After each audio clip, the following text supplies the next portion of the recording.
Olá a todos, meu nome é Daniele Tomutani, eu sou médica intensivista, tenho pós-graduação em cuidados paliativos e eu sou uma das coordenadoras do setor de terapia intensiva da disciplina de anestesiologia, dor e medicina intensiva. Nos próximos minutos eu vou falar um pouquinho para vocês sobre cuidados paliativos e essa aula teórica, ela faz parte do módulo de medicina intensiva dos nossos internos. A gente vai falar sobre definições, indicações, sofrimento multidimensional e definição de objetivos de cuidado.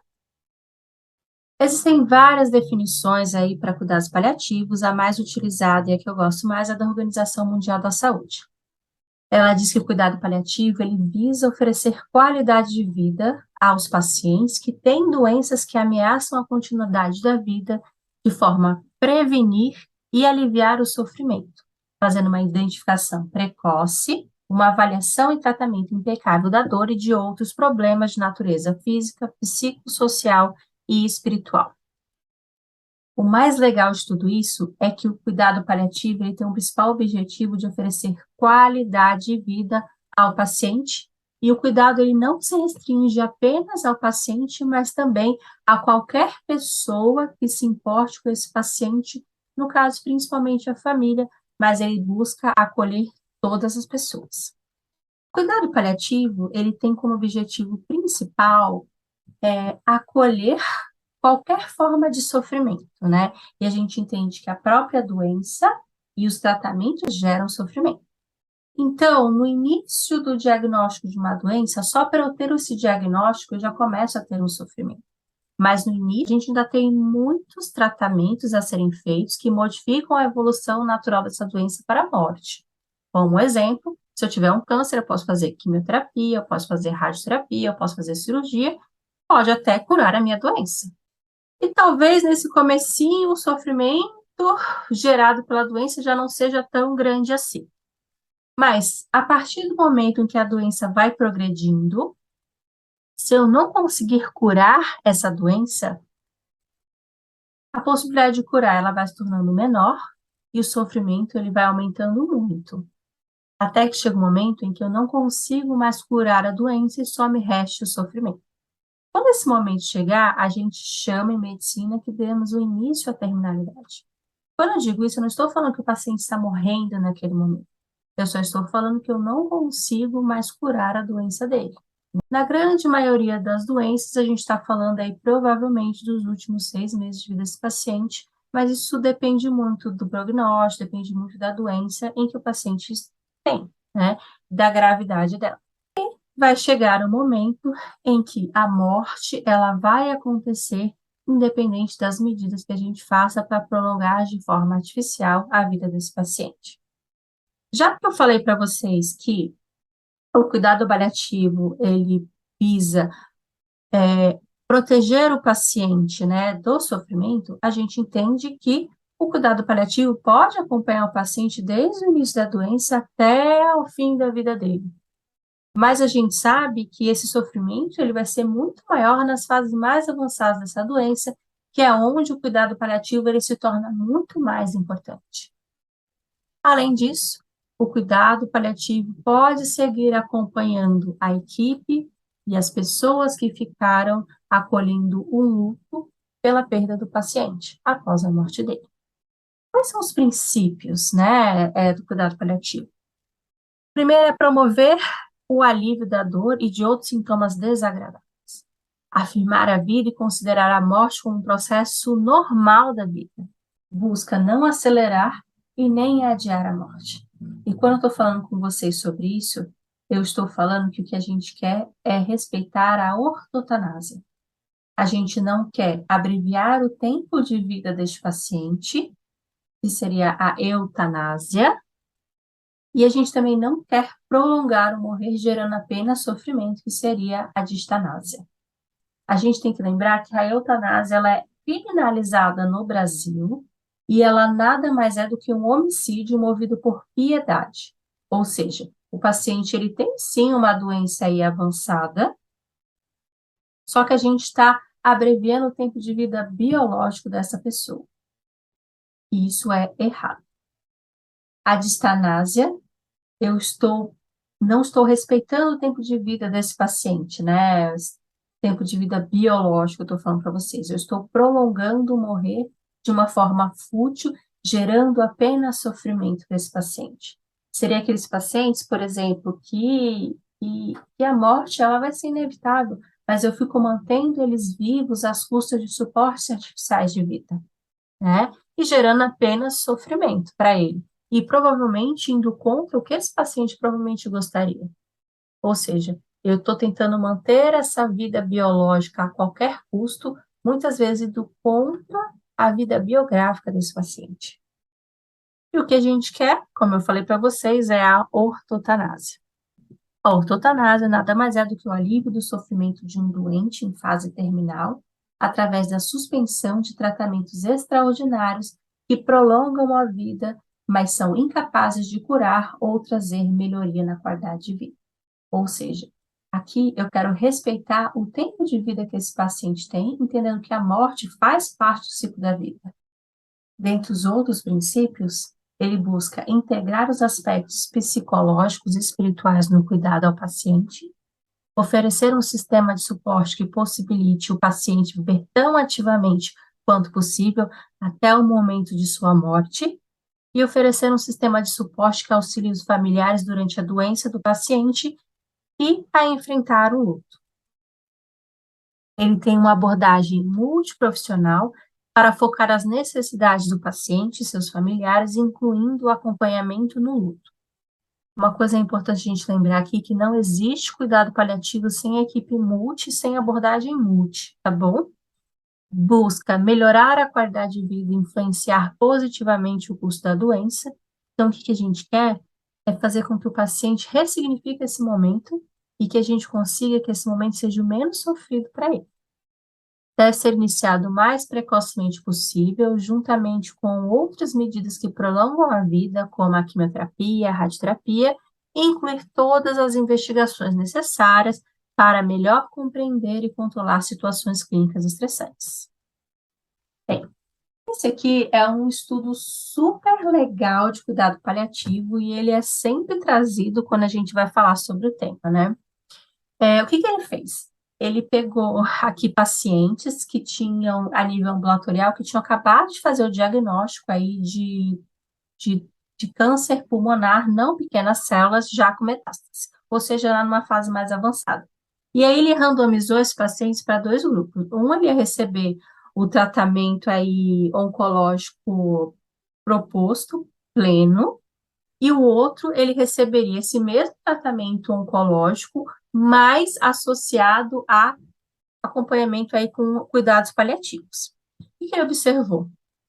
Que o grupo que acompanhou com cuidado paliativo junto com os tratamentos aí oncológicos, eles tiveram melhor qualidade de vida, eles tiveram menos sintomas de depressão e ansiedade, eles foram menos expostos a cuidados intensivos no fim da vida, e aqui foi 33 versus 54%. E o mais legal é que associar cuidado paliativo junto com o tratamento padrão oncológico aumentou a sobrevida dos pacientes, né? De 11,6 versus 8,9 meses. Ou seja, cuidado paliativo não tem o objetivo de abreviar a vida do paciente. O que a gente quer é dar qualidade de vida para ele.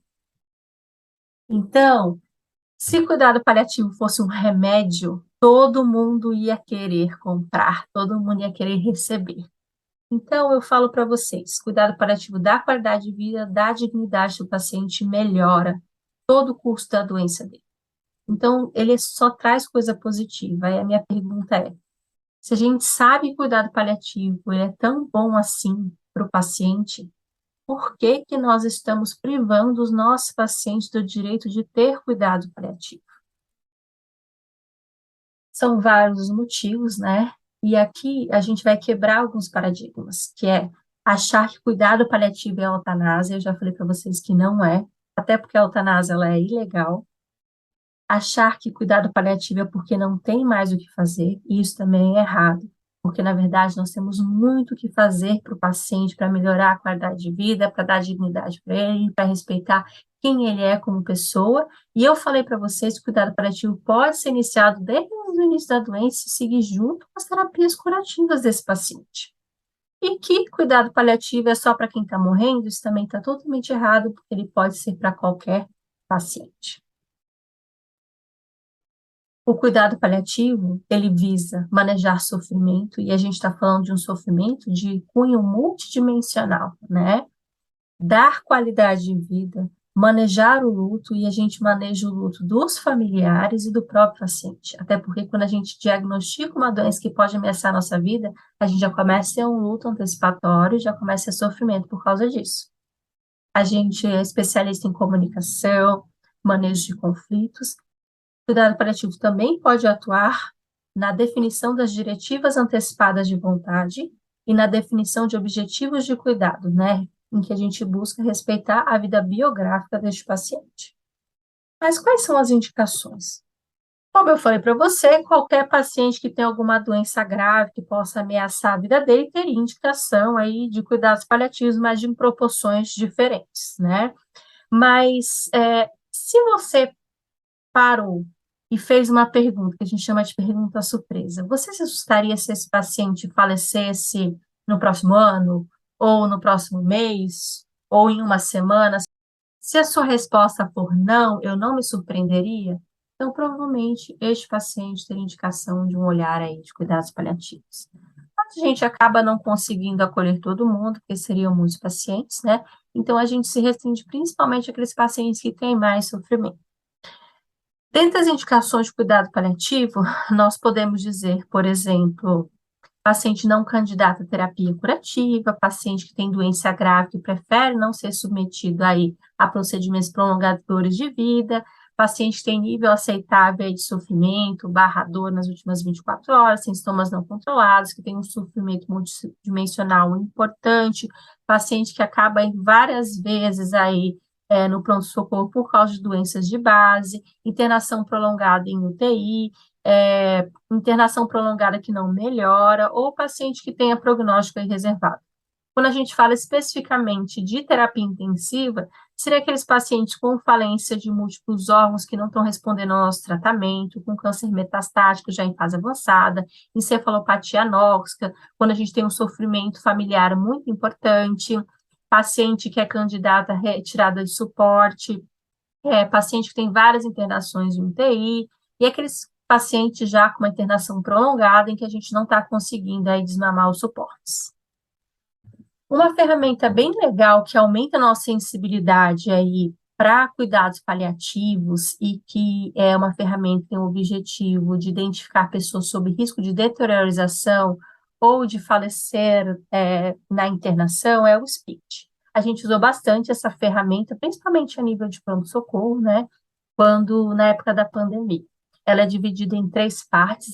A primeira, ela avalia indicadores gerais de piora de saúde, a segunda, indicadores clínicos de uma ou mais condições avançadas, e a terceira, ela revisa o cuidado atual e planeja cuidados futuros.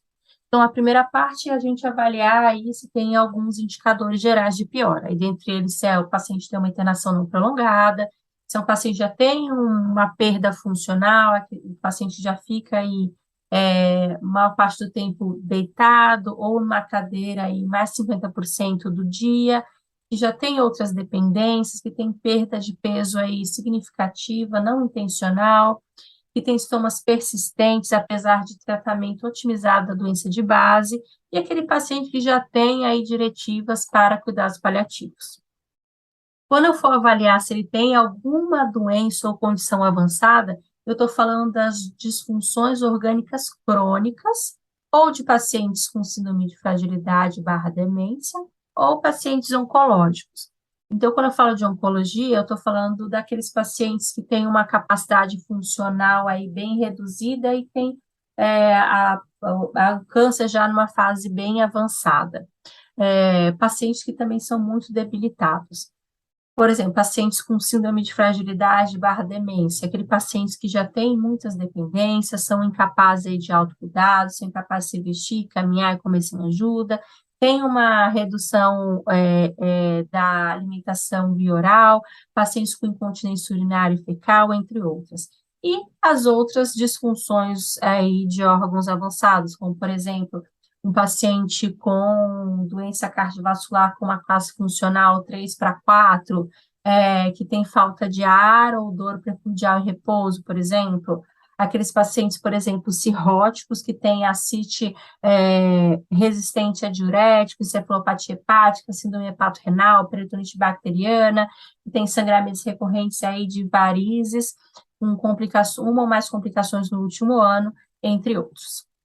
No fim, se o paciente preencher qualquer um desses critérios, ele é um paciente em que a gente deveria reavaliar o tratamento atual e as medicações, entendendo o que faz sentido na vida biográfica deste paciente, considerar encaminhar ele para um especialista de manejo de sintomas, no caso aqui, principalmente profissional especialista em cuidado paliativo, rever os objetivos aí de cuidado desse paciente e planejar com antecedência aí o que faz sentido ou não faz sentido na vida desse paciente quando ele não puder mais falar por si mesmo, e é sempre importante a gente registrar tudo no prontuário. Um pouquinho sobre sofrimento multidimensional, né?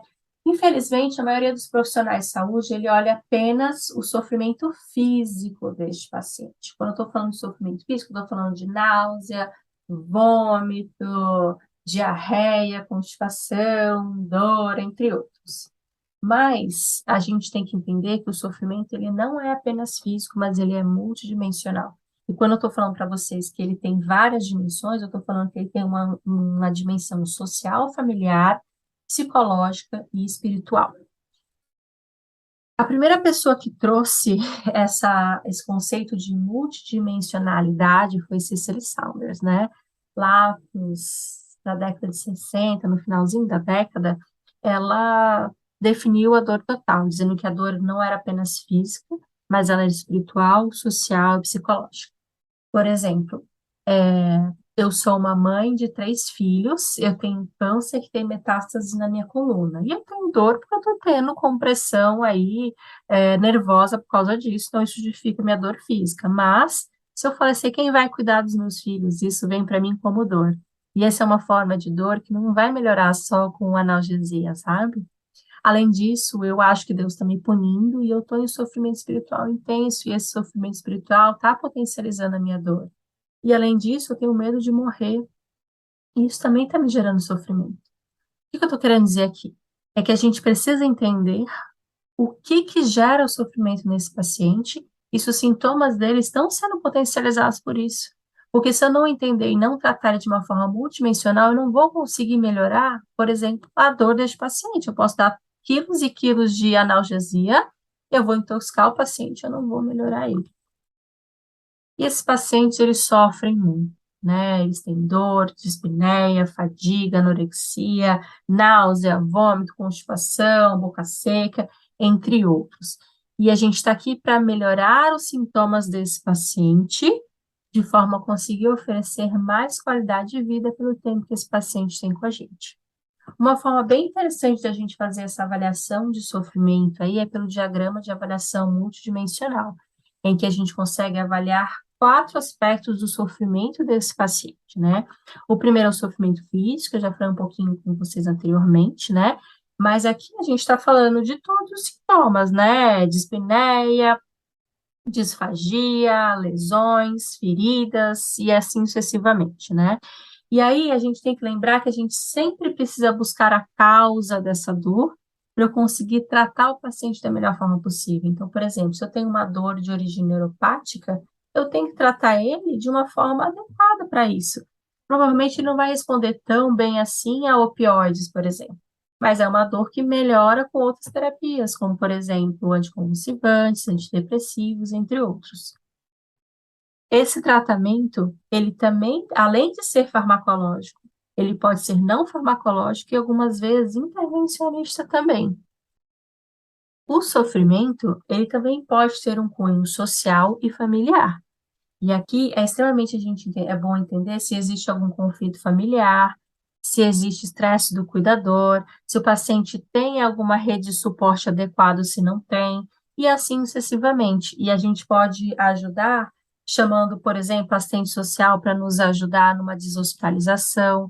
A gente pode fazer uma reunião familiar para entender quais são as demandas de sofrimento social e assim sucessivamente.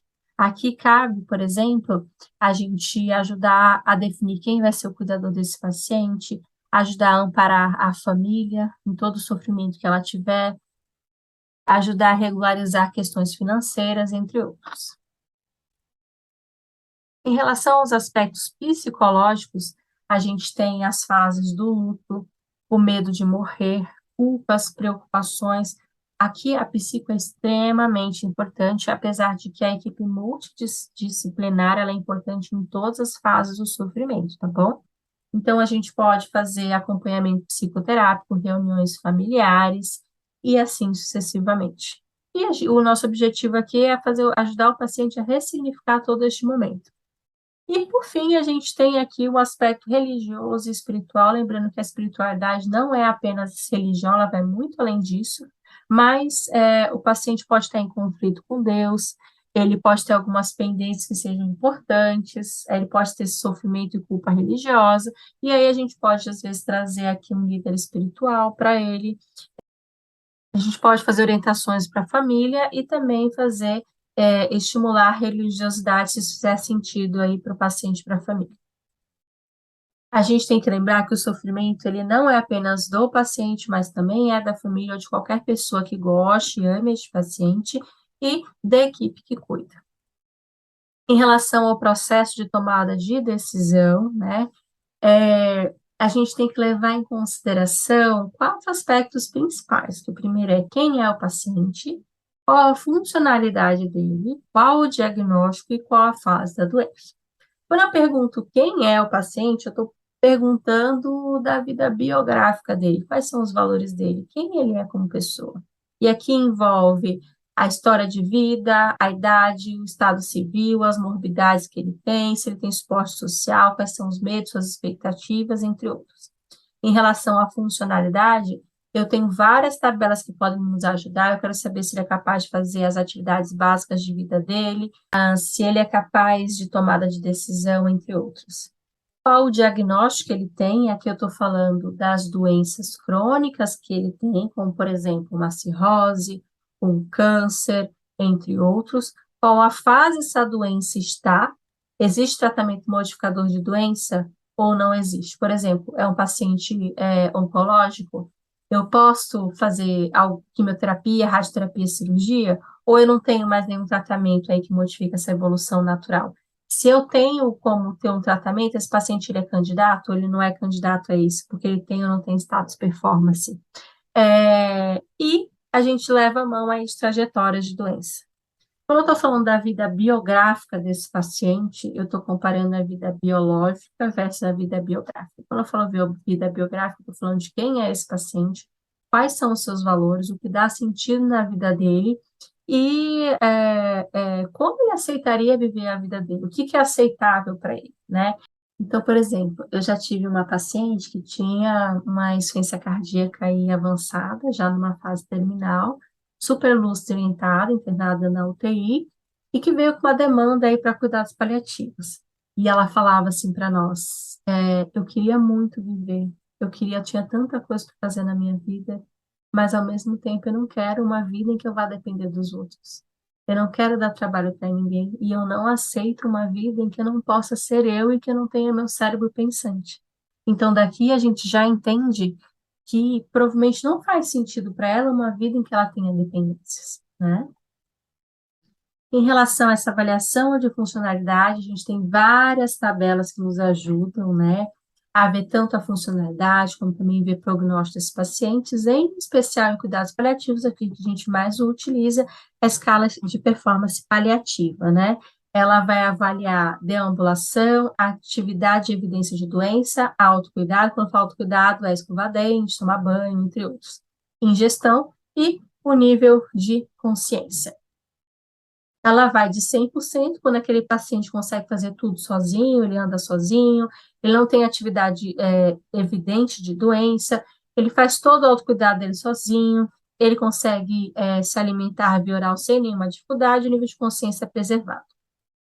Quando ele tem uns 50%, ele fica mais sentado, deitado, ele não consegue mais trabalhar, ele já tem uma doença extensa, ele precisa de assistência considerável para autocuidado, ele tem uma ingestão oral normal ou ele precisa de dieta adaptada, e ele tem alguns períodos aí de confusão ou ele tem um nível de consciência completo. Geralmente, quem está com uma escala de performance paliativa aí de 50% para baixo, 10% deles têm uma sobrevida superior a 6 meses. Aqueles pacientes com um PPSI de 20% é aquele paciente acamado, que é incapaz para qualquer atividade em doença extensa, que é dependente completamente para autocuidado, tem ingesta oral limitada a colheres e tem períodos de confusão aí, ou tem um nível de consciência é, é, normal, tá bom? Esses pacientes provavelmente estejam aí na fase final da vida, e 0 é aquele paciente que faleceu. Em relação a trajetórias das doenças, a gente tem alguns perfis, e nesse gráfico a gente está avaliando aí o performance status desse paciente, que está diretamente relacionado com a funcionalidade, a qualidade de vida pelo tempo, né? Então, a gente tem 3 perfis diferentes aí de trajetórias. O primeiro, que tem a linha pontilhada, de câncer, que é aquele paciente que que parte aí de uma funcionalidade super boa, de um performance status super bom, né? E que aí, de repente, diagnostica o câncer e ele tem uma queda importante aí dessa funcionalidade, qualidade de vida. Muitos deles acabam falecendo, mas se ele sobrevive, ele pode voltar a ter aí, e ele cura do câncer, ele pode voltar a ter uma qualidade de vida relativamente boa, tá? Essa evolução, ela geralmente acontece em semanas a poucos meses. O segundo, que é o representado aí pela linha vermelha, é aqueles pacientes que têm disfunção orgânica crônica, como, por exemplo, DPOC, insuficiência cardíaca, paciente cirrótico, entre outros. É aquele paciente que já tem uma qualidade de vida um pouco prejudicada por causa dessa doença de base, e ele vai perdendo aí a qualidade de vida ao longo do tempo e ele vai ter um intercurso aí de agudizações da doença dele. Nessa agudização em que ele interna, alguns podem falecer, mas se ele sobrevive a essa doença e vai de alta, ele até melhora um pouco a funcionalidade, mas ele já não volta a ser do jeito que ele era antes, e ele vai acabando tendo agudizações mais frequentes, mais internações aí durante um ano. Esse curso ele acontece ao longo aí de alguns anos, né, de poucos anos, meses a anos. E por exemplo, aquele paciente que tinha DPLC, que internou com uma pneumonia, aí ele recebeu alta, um pouco mais cansado, já ficava mais sentado, aí interna de novo, sai dependente de O2, aí interna de novo, sai traqueostomizado e assim sucessivamente, tá? E por fim, a gente tem aí a última trajetória de doença, que é aquela que tende a durar vários anos, né, em que pacientes já partem de um estado de performance muito ruim, né, que seriam aqueles pacientes idosos com síndrome de fragilidade ou aqueles pacientes com uma doença neurodegenerativa, né, em que eles são muito frágeis e qualquer evento que leve a uma hospitalização, por exemplo, uma fratura de fêmur, uma pneumonia, entre outros, podem levar eles a vir a falecer, né? Geralmente o paciente aí com um quadro demencial do diagnóstico até o fim da vida dele, ele pode ter aí uns 10 anos, alguns mais, outros menos. Bem, qual a fase da doença deste paciente? A gente tem as doenças crônicas, que a gente já falou para vocês, né? Então, por exemplo, se for um câncer, tem possibilidade de cura? Não tem? Existe alguma proposta de tratamento modificador de doença? Exemplo, uma quimioterapia, radioterapia, entre outros? Se existe, esse paciente, ele é candidato a isso? Às vezes ele é virgem de tratamento, mas ele não tem status performance para tolerar, então ele não vai ser tratado para isso, né? Por exemplo, é um paciente com insuficiência cardíaca já avançada, ele é candidato a transplante, por exemplo, e assim sucessivamente, né? E as complicações agudas, que são as que motivaram provavelmente a internação aí no ambiente de terapia intensiva. Então, teve uma pneumonia e está com disfunções orgânicas. Eu vou conseguir reverter essas disfunções? Eu vou conseguir tratar esse quadro dele? Sim, ou esse paciente já está evoluindo com uma refratariedade, está no fim da vida dele, né? Todas essas definições, elas geram muita angústia, e é sempre recomendado que o intensivista ou o médico acompanhe esse paciente, compartilhe com a impressão de outros profissionais, tanto o profissional especialista na doença, então, por exemplo, com o oncologista, com o neurologista, entre outros, e se existir muita angústia, também pode, quando disponível, chamar um profissional especialista aí na área de cuidados paliativos também. Em relação a pacientes que internam aí no ambiente de terapia intensiva, a gente tem aqui a estratificação de fases de assistência conforme a impressão prognóstica. A gente tem 3 fases. A primeira fase é um paciente com expectativa plena e boa recuperação, é aquele paciente que internou com uma pneumonia, ficou super grave, mas a gente acha que a gente vai conseguir curar ele sim, que a gente vai melhorá-lo e que ele vai conseguir sair do ambiente de terapia intensiva. Fase 2 é aquele paciente em que a expectativa de recuperação é limitada, tem uma sobrevida provável de poucas semanas a poucos meses, e seriam aqueles pacientes que já têm uma doença crônica avançada, têm baixa reserva fisiológica ou já são frágeis, ou aqueles pacientes que inicialmente eram uma fase 1, não conseguiram melhorar e já se tornaram aí críticos crônicos, né? E fase 3 é aquele paciente em que a morte provavelmente seja aí inevitável, né? Então, ele tem sobrevida aí estimada em poucas horas a poucos dias. Após tudo isso, é extremamente importante a gente compartilhar decisões com o próprio paciente, quando possível, mas quando não possível, com os seus representantes legais, que geralmente são os familiares dele, né? E aí, quando a gente vai fazer esse compartilhamento de decisões, eu tenho que fazer a avaliação de todos esses tópicos que eu falei com vocês, para ter a minha impressão prognóstica desse paciente, e eu ter um prognóstico baseado aí em evidências. E aí eu vou me reunir com essa família, com o próprio paciente, para entender o que faz sentido na vida dele, para que juntos a gente estabeleça qual é o melhor plano de cuidados que mais faz sentido. E quando eu estou falando isso, não estou falando que eu vou jogar para o paciente uma responsabilidade de definições de conduta que são médicas. Na verdade, nós, profissionais de saúde, a gente vai falar para a família desse paciente como ele está, qual é o prognóstico dele, sempre baseado em evidências, e falar para eles qual que é a nossa impressão de melhor tratamento que esse paciente poderia ter. E a família, eles vão nos falar quem é esse paciente, como ele aceitaria viver a vida dele, porque aí juntos nós vamos estabelecer o melhor plano de cuidados que mais faça sentido. E aí a gente consegue ver se talvez para esse paciente faça sentido ainda assim a gente manter medidas artificiais de prolongamento de vida, mesmo que elas gerem sofrimento e que a capacidade da gente curar e reverter esse processo seja menor. Ou, se faz sentido, a gente pisar um pouco no freio e focar principalmente em medidas de conforto, dignidade de vida, entendendo que a gente não vai mais conseguir reverter a evolução para o fim da vida, e que o melhor que a gente pode fazer para esse paciente é dar conforto pelo tempo que ele tem com a gente. Depois de tudo isso, eu posso estabelecer qual o plano de terapêutico que mais faz sentido. E aí nós temos 3 possibilidades aqui, que seria seguir com terapia curativa plena, estabelecer proporcionalidade nos cuidados ou manter exclusivamente cuidados focados em conforto. O primeiro, que seria a terapia curativa plena, é aqueles pacientes em que a gente pode, por exemplo, fazer trials de UTI, né?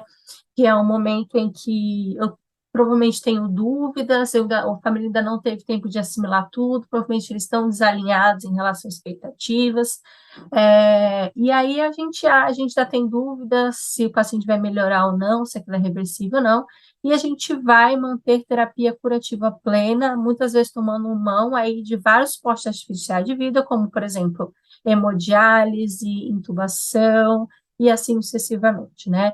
Quando a gente opta pelo trial de UTI, geralmente a gente reavalia esse trial em alguns dias, algumas vezes 3, 5 dias, mas às vezes a gente mantém trials de até 2 semanas, isso depende muito do acordo que você faz com essa família e da avaliação clínica desse paciente. E, além disso, muitas vezes a gente tem pacientes que, mesmo que tenham aí é uma doença que ameaça a vida dele, eles tinham uma qualidade de vida muito boa antes, a gente acha que faz sentido sim a gente manter ele em terapia curativa plena e reavaliar ele depois. O segundo seria aqueles pacientes em que a gente estabelece certos graus de proporcionalidade que a gente chama de cuidados paliativos proporcionais. É importante a gente lembrar que a gente sempre tem que escrever no prontuário o que faz sentido e o que não faz sentido no plano de cuidado desse paciente, né? Então, pode ser que alguns pacientes a gente mantenha, por exemplo, diálise, mas ele não é candidato à intubação, por exemplo.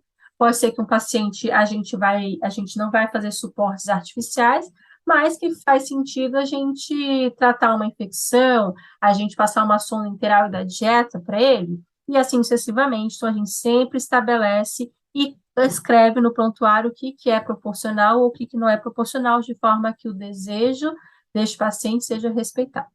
E alguns pacientes a gente vai estabelecer que o cuidados paliativos plenos, ou seja, o nosso cuidado ele vai ser focado exclusivamente em conforto. Quando a gente olha os objetivos de cuidado, eu estou falando dos objetivos da internação. Então, por exemplo, eu tenho um paciente que, como eu falei anteriormente, ele tem um câncer com metástase, mas ele tinha uma escala de performance paliativa super boa, ele era funcional e assim sucessivamente. Então, eu acho que ele internou no hospital com um quadro de uma pneumonia, acabou indo para a UTI e necessitando necessitando de suporte artificial de vida. A gente fez uma reunião com a família e a gente ainda não tem certeza se isso vai ser reversível ou não. A gente acha que faz sentido, sim, fazer um trial de UTI para ele, oferecendo todos os suportes artificiais de vida. Iniciei, intubei esse paciente, posso ter até começado, por exemplo, hemodiálise para ele. Ele melhorou clinicamente nos primeiros dias, então o meu foco aqui para ele é manter esse trial de UTI e para eu conseguir, e o meu objetivo vai ser melhorar esse paciente para eu tirar ele da UTI e depois eu conseguir dar alta para ele do hospital. Então, para isso eu preciso tratar essa pneumonia.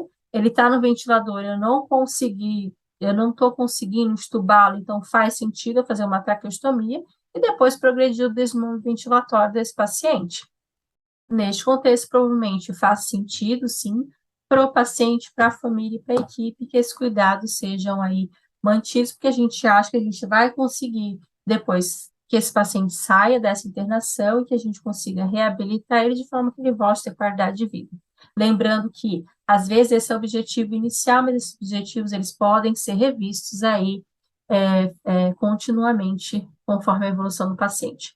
Outro paciente, ele pode ter, por exemplo, um quadro demencial avançado, já ser muito dependente, e ele internou com um quadro de uma pneumonia, e a gente acha que a gente consegue tratar esse paciente de forma que ele volte para a casa dele depois com a qualidade de vida parecida que ele tinha antes, mesmo que a qualidade não fosse tão boa. Então, faz sentido, sim, a gente tratar complicações reversíveis.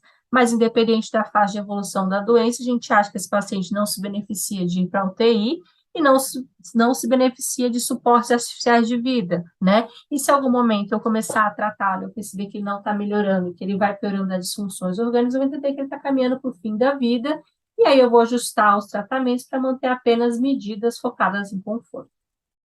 No melhor dos mundos, esses pacientes iriam para o hospital já com diretivas antecipadas de vontade, né? E as preferências deles seriam discutidas a nível ambulatorial, né? E aí a gente conseguiria respeitar o que faz sentido para o paciente com ele mesmo, e não com os representantes legais. Mas, infelizmente, não é o que acontece na maioria dos casos, né? Esses pacientes, eles chegam no hospital já numa fase avançada aí de doença, muitas vezes com expectativas desalinhadas, em que nunca foi conversado de uma forma clara sobre o prognóstico dos pacientes, e esses pacientes acabam indo aí para uma UTI, sendo submetidos a procedimentos artificiais de prolongamento de vida, que muitas vezes não vão conseguir melhorar ele ao ponto de devolvê-lo à vida com qualidade. E aí a gente acaba tendo esses pacientes que estão entubados, estão dialisando, já estão aí com suportes na nossa UTI. Beleza. Tá na UTI, como é que a gente faz? Como é que a gente avaliaria este paciente que provavelmente não se beneficiaria por causa das doenças de base dele, da funcionalidade, de tudo isso que ele está recebendo. Bem, primeiro a gente precisa definir a irreversibilidade do quadro, né? Isso a gente vai usar dados objetivos e subjetivos. Depois a gente precisa ver com todas as equipes que acompanham esse doente, né? Tanto a equipe multiprofissional quanto a equipe assistente, se qual é a impressão deles de prognóstico e se eles acham que chegou o momento de a gente estabelecer algumas proporcionalidades. É importante sempre registrar a impressão de todo mundo no prontuário. Depois, a gente marca uma reunião com a família ou com o representante. Se o paciente for lúcido, a gente conversa com ele mesmo.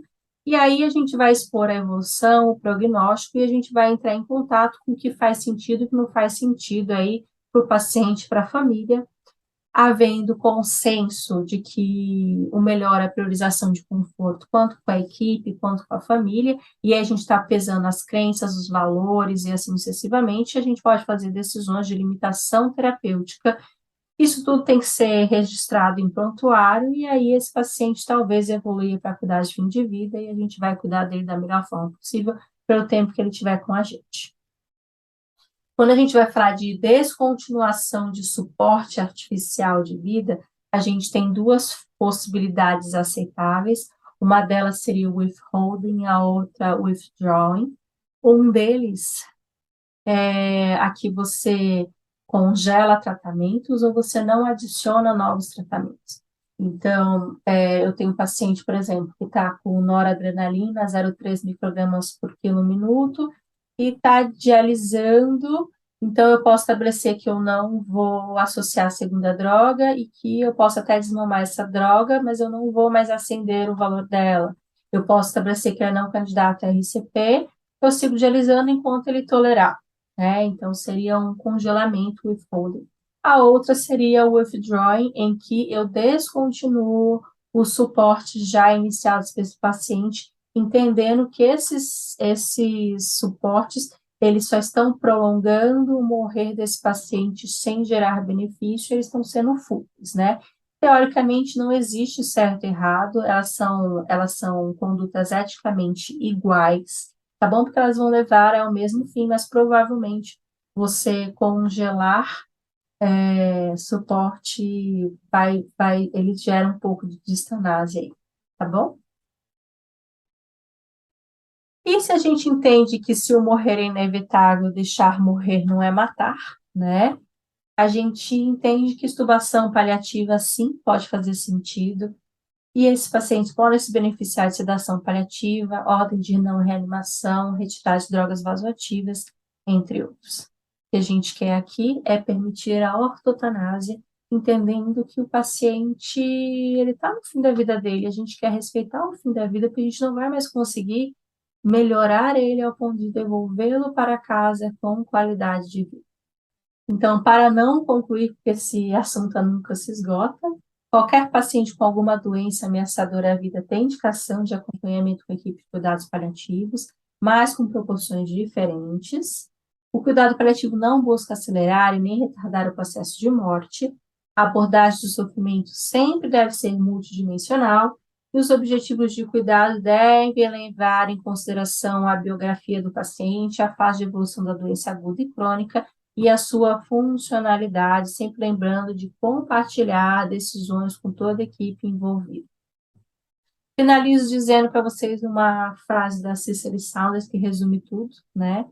Que o sofrimento humano só é intolerável quando ninguém cuida e a gente está aqui para cuidar dos nossos pacientes, dos familiares da nossa equipe, como a gente cuidaria da pessoa que a gente mais ama na vida. Então é isso, obrigada.